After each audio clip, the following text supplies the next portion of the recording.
দীর্ঘদিনের প্রত্যাশার পর ইতালির পালেরমোতে সিলেট বিভাগ যুব পরিষদের অভিষেক অনুষ্ঠিত হয়েছে। এই সংগঠন প্রবাসীদের স্বার্থ রক্ষায় কাজ করে, সামাজিক কর্মকাণ্ডে আরও অগ্রণী ভূমিকা পালন করবে বলে জানান নবগঠিত কমিটির সভাপতি ও সম্পাদক। ইতালি থেকে আমাদের প্রতিনিধি মিনহাজ হোসেনের রিপোর্টে থাকছে বিস্তারিত। ইতালির পালেরমোতে জাঁকজমকপূর্ণ অনুষ্ঠানের মধ্য দিয়ে সিলেট বিভাগ যুব পরিষদের আয়োজনে অভিষেক ও সাংস্কৃতিক অনুষ্ঠান সম্পন্ন হয়েছে।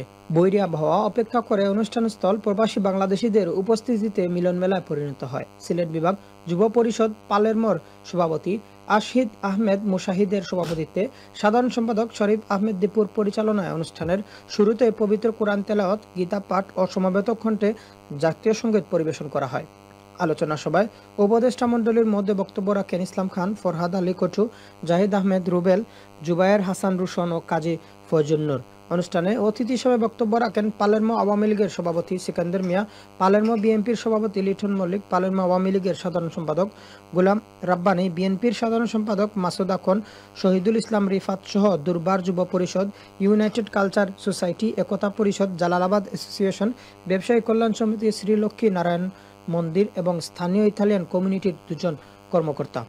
অভিষেক অনুষ্ঠানে নতুন কমিটিকে শুভেচ্ছা জানিয়ে বক্তব্য রাখেন যুব পরিষদের কামিলুর রহমান, ওয়ালিদুর রহমান সুহেল, শেখ আলমগীর, দুলাল চৌধুরী, সাব্বির আহমেদ, জুয়েল সহ কার্যকারী কমিটির নেতৃবৃন্দ।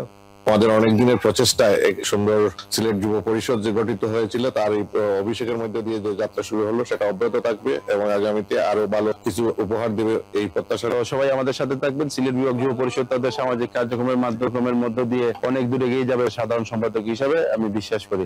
আলোচনা শেষে মনোজ্ঞ সাংস্কৃতিক অনুষ্ঠানে সঙ্গীত পরিবেশন করেন স্থানীয় শিল্পীরা। এছাড়াও নৃত্যশিল্পী জুই ও প্রিন্সি নৃত্যের মূর্ছনায় উপস্থিত প্রবাসীদের মন জয় করে।